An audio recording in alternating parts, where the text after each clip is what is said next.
Okay, so yeah, Vidya. So yeah, I remember when I was like one of the younger first kids there and orientating myself and stuff. We had this like it was like in the north part of town in this one house. It's kind of like a big house, but not that big. And it was like I don't know how they fit all the kids in there. Maybe it was only like a couple of grades, and then maybe their bigger kids were on some other building or something. But yeah, we were in the basement, bottom floor, and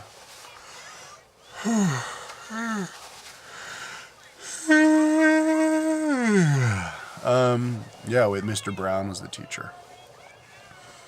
And so, yeah, there was Jonathan McKeever, and then there was this other kid who was a friend of mine. I guess you could say it was one of my other best friends, Michael. No, Jesse Grimes. Who was just like I was one of the smallest kids, the shortest kid, but he was like the only kid who was actually shorter than me. So I thought that was cool. But he was pudgy, and he lived like 2 houses away from Jonathan McKeever, like on the old part of town near Pearl Street Mall. And so they were best friends because they were like neighbors and they knew each other. And so I'd go and I'd spend the night and hang out with Jonathan most of the time, and then we'd go over and visit Jesse Grimes. And once I like go spend the night with him, and once he spent the night with me, and it was the first time we actually stayed up all night long. We thought that was interesting. And to stay up, we'd like give each other like back massages and stuff, and we like made it. The sunrise came. We were like we stayed up all night because kids get tired and they go to sleep. But we had but I think towards the end of one of those years, like we had problems. I had problems with him. Like he didn't like me for some reason. And then I remember like Jonathan like got pissed off at him too and was like, yeah, he's doing the same thing with me that he does with you, or he doesn't like me. So they had kind of like, and I was like, yeah, he's your best friend. He's like, no, he's not. And then there was this other kid, Michael Bandak, who I hung out with a lot. I'd spend the night with his house and stuff. But he was kind of weird. Like I'd spend the night hang out with him, and then all of a sudden he'd be hanging out with like neighbor kids, and like I'd be in his room, like he'd like go off on errands with them and like not invite me, and it was weird. And then once his mom got like pissed off at him for doing that. But he had like a bike, and then he's like said he was like the best bike ever. This BMX bike. It was like because it was rated 5-star because it had the best balance ever. He was like one of these kids who liked to brag, and like.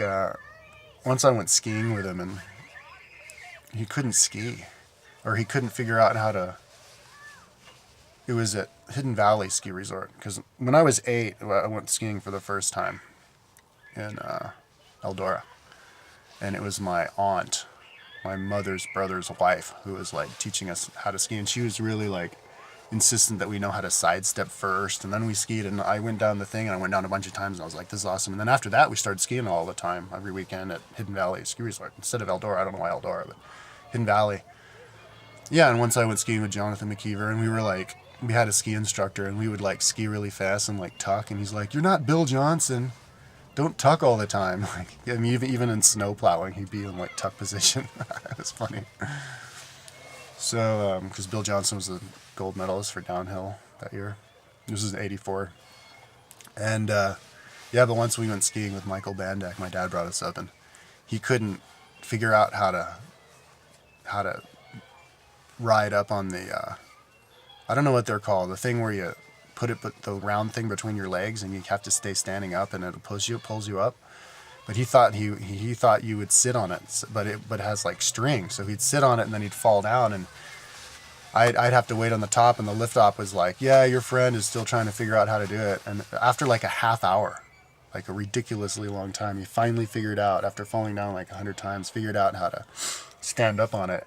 And then we went skiing down, but he wasn't very good. He kept falling, and so he only did one run, and he didn't want to ski anymore, but he wanted to do stunts. Because he wanted to be a stuntman when he grew up. So we were behind on some like big pile of snow that the snowplow created, and like falling down on it, and like he's teaching me how to like fall the right way and stuff. But we got lost to track of time, and the ski resort closed, and like my dad like went around the edge, was like, there you guys are, I've been looking all over for you, and he was all pissed off that we like lost track of time and didn't meet him where we were supposed to or whatever. But I remember the inside of that place. At the bottom of the ski hill, there was you'd have lunch, and I remember they played like 80s music all the time. There's one song that I remember hearing Can't remember what it was though. But yeah, and there was like I remember you'd take the bus up to near that, that road, the top of the pass there, and then ski down like the avalanche chute. And then there was some more like trails and lifts you go up, but my dad never let me. He said it was like I wasn't old enough, so I never actually rode that. And then we stopped going there and we started. But then we owned like 3 houses on this 38 acres of land right at the base of Long's Peak near Fox Creek, called the Fox Creek. And then like, we had this like trail that went down to the river and up on and so I'd ride my mountain bike or my dirt bike, my BMX bike all over there, man. It was fun, to the top of the hill and around. And once my brother and I rode our bikes all the way up to Ferncliff, the store, or to the town. I think it was called Ferncliff. Up a hill and then way down the hill to some town, the store called Ferncliff, where we actually adopted a cat who we named Fernie, who was a crazy cat. And when we moved houses, we didn't bring the cat. Like the Mexican maid tried to put him in a box and he jumped out of the box and ran off. And so we just left the cat at the house.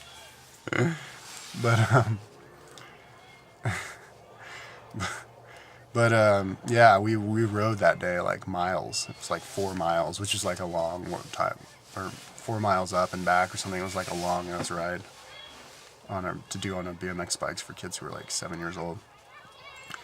But we had like, it was this like log cabin and it was a cool time being out there in the mountains and stuff. And once we had like the big like summertime like party, Buddhist party. And so all the Buddhists came out there, and they had this, like hundreds of Buddhist people went out there, and they camped out in their like tents and stuff, and they built this huge bonfire that was like 30 feet high up on top of the hill. And I got drunk. I was like 8 years old or something like that, and I got drunk on wine because there was always like copious amounts of alcohol, of like wine, because the leader, Chogyam Trungpa Rinpoche, was always wasted out of his mind on wine, on red wine. Like one time he came over to our house because there was this like really old white guy there who's staying with us for the summertime in Boulder, and then they'd go up and do the RMDC, but they'd have the things in Boulder. And so he went over there to hang out with him, and his servant boiled up wine. I guess he liked to drink warm wine, but he wasn't there very long, so he left. So the servant just kind of left the wine, just turned off the heater, and there's like wine with like frothing, from being boiled, frothing and dripping down. And I was like, that's gross, because the guy, like the Rinpoche, couldn't go like more than 5 minutes without drinking wine. It was like, and I remember like he'd do the talks, like up the RMDC and stuff. And I never actually talked to him personally, but I remember like looking up at him and like seeing him, and like he was like, his eyes were always like totally glazed over, like shiny and like almost like tearing from being drunk. And I remember knowing that was what it was like being drunk. And he had this really high-pitched voice, like, yes, and then you... But he was, like, slurring all the time. He was, like, and he spoke really slowly. And he'd be like, yes, and then you... He was, like, the drunken teacher. It was really funny. But because of that, like, everybody thought that was cool to be, like, drunk all the time. And my dad was a big-time alcoholic, man. The whole time I grew up. He quit cold turkey and joined AA. And was sober for like 8 years or something. He quit in like 1990 or 89 or something like that. But my dad was always drinking and stuff every day. We'd go to the liquor store all the time, and he'd get sake. But like, not just him, but everybody. So like, yeah, there was all these bottles of wine. So I got wasted on the wine, and I threw a wine bottle at my mom at that. I got pissed off at her and threw a wine bottle at my mom at that like bonfire party. And then the next day, like, Rinpoche was there, like, shooting rifles. He liked to shoot rifles, and so we hung out with him a little bit, and I think I shot one, because he had these, like, guys surrounding him all the time. like dressed in military outfits, in these short khaki pants, long pants, and with these like hats on, and like they'd stand out front with these like rifles out front of his house. It was like this really weird, like ceremonious type of thing. And I thought that was kind of funny. And yeah, that one time he came over, like the guy, he went around in a limo, and the guy like drove us around the block in his limo because we thought the limo was cool. It was like an old limo. But there was this other guy who stayed with us too, named Ada Roshi, who was a Thai monk, and he was like the leader of some monastery in like Massachusetts or something. And when like their business on their land is they made syrup. So he'd come by every summer and like bring us all this syrup that I thought was really good. And once I had a really long like philosophical conversation with him, with my whole family there. But I was like, he's telling us about all the different spiritual realms and like reincarnation and everything. And I was like, so what realm are the dinosaurs in? He's like, well, what are they? Are they animals? I was like, yeah. So he's like, they're in the animal realm. So I was like, oh yeah, of course, duh. But he was really nice, and he was really easy to talk to and stuff.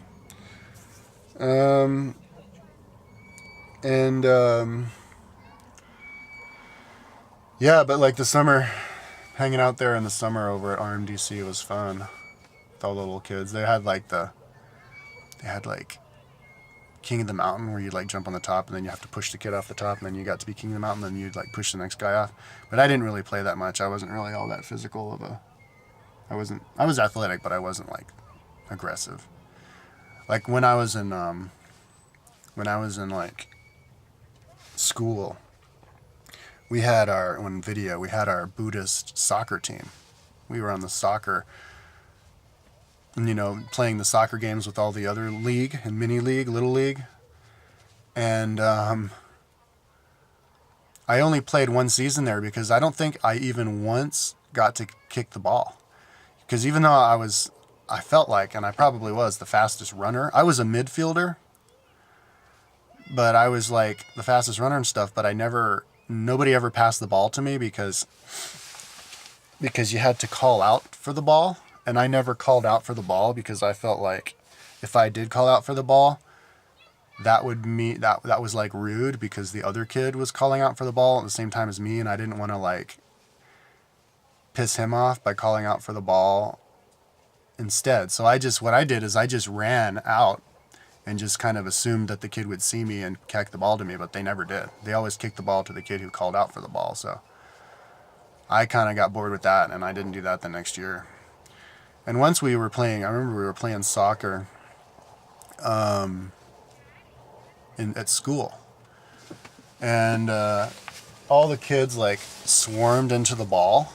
It was like this trying to kick the ball, and I was just like the only kid. I was just out on the outer edges of it, like a few feet away, because I didn't want to deal with like attacking the ball. I felt like that was a rude thing to do, to like try and kick a ball. Like I figured whoever was closest to the ball and got to the ball first had the right to kick around the ball, and you shouldn't like attack the ball and try to like take the ball from somebody else.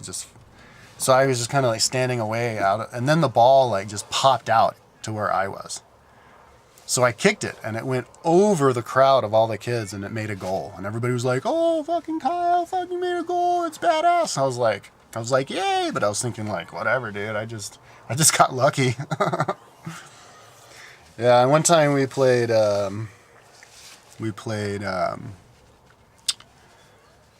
What was it? Musical chairs, and it was boys against girls.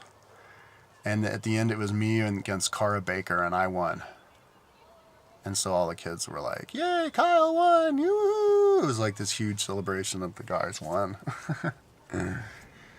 And another game that we played was that we played in school a lot, and also in summer camp over there, RMDC, was Capture the Flag. And that game was so much fun, man. Running around trying to pull the flag off of kids and capturing the flag. It was just fucking stalking each other. It was so much fun. Then we played that too at this other camp that I went to called something or other camp up in Gold Hill. Oops, out of time.